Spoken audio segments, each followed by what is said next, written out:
નમસ્કાર મારા દર્શક મિત્રોને। ચૈતર વસાવા કેસમાં ફાઇનલી સુનાવણી હવે પૂર્ણ થઈ ગઈ છે અને હવે 14 દિવસ બાદ 14મા દિવસે એ નક્કી થઈ જશે કે ચૈતર વસાવા જેલ મુક્ત થશે કે નહીં।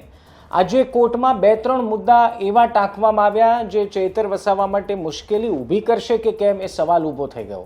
બંને તરફે આજે શું દલીલો થઈ, કયો મુદ્દો ખાસ રહ્યો આજની ચર્ચામાં અને 24 તારીખે શું આવી શકે છે, બધી જ વાત કરીશું સરળ ભાષામાં, એ પણ ફટાફટ। પહેલાં કહી દઉં, નિષ્કર્ષ જોઈ રહ્યા છો, મારું નામ છે નિશિત રાજગુરુ।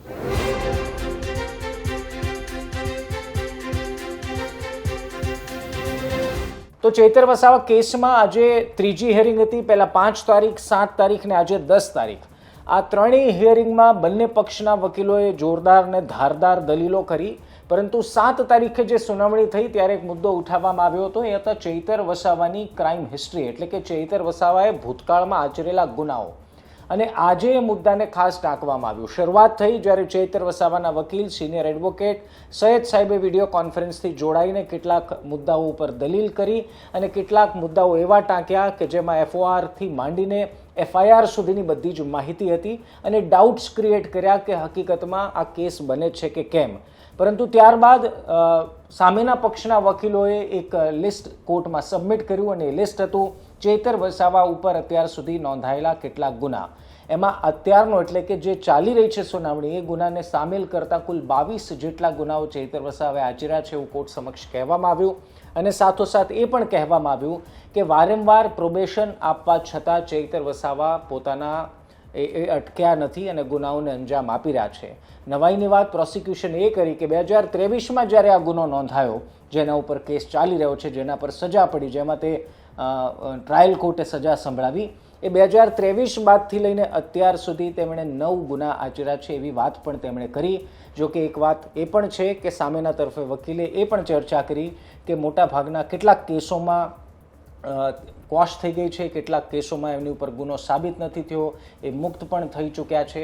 એટલે મૂળ વિષય જે છેલ્લે અંતમાં 2 કલાકથી વધારે ચાલેલી આ દલીલોમાં, આ સુનાવણીમાં સૌથી છેલ્લે આ મુદ્દા ઉપર ચર્ચા થઈને એમાં માનનીય જસ્ટિસ સાહેબે એ વાતનો પણ ઉલ્લેખ કર્યો કે પ્રોબેશન હોવા છતાં શું આવું થયું છે કે કેમ, કેટલાક સવાલ જસ્ટિસ સાહેબે પણ કર્યા।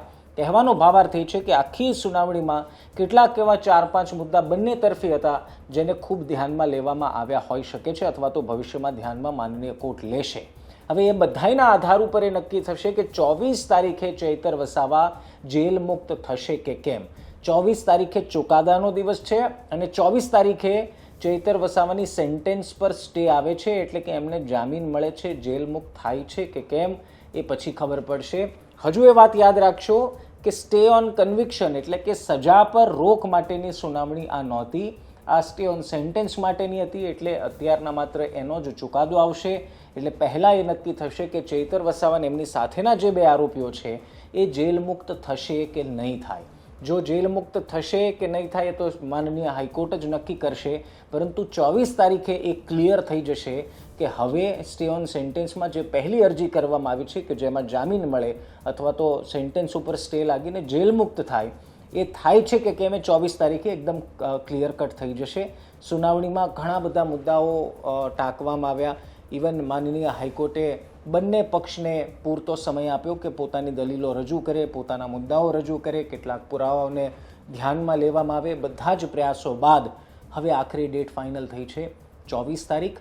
24 તારીખે આ આખા કેસમાં જે ચૈતર વસાવાને 7 વર્ષની સજા પડી છે એમાં એ જેલ મુક્ત થાય છે કે કેમ, અને જેલ મુક્ત થયા પછી શું થશે આપને કહું, શક્ય છે કે એની ઉપર સ્ટે ઓન કન્વિક્શનની અપીલ ફાઇલ કરવામાં આવે, એટલે કે સજા પર રોક માટેની અપીલ ફાઇલ કરવામાં આવે કે આ સજાને જે નીચલી કોર્ટે એટલે કે ટ્રાયલ કોર્ટે જે સજા ફટકારી છે એ સજા ઉપર જ રોક લગાવવા માટે અરજી થઈ શકે છે, એ પછીનો મુદ્દો છે। પરંતુ જ્યાં સુધી સજા પર રોક નથી લાગતી ત્યાં સુધી ચૈતર વસાવાનું ધારાસભ્ય પદ ખતરામાં છે। તમારું શું માનવું છે કમેન્ટ જરૂર કરજો। ફરી અપડેટ સાથે મળીશું। નમસ્કાર।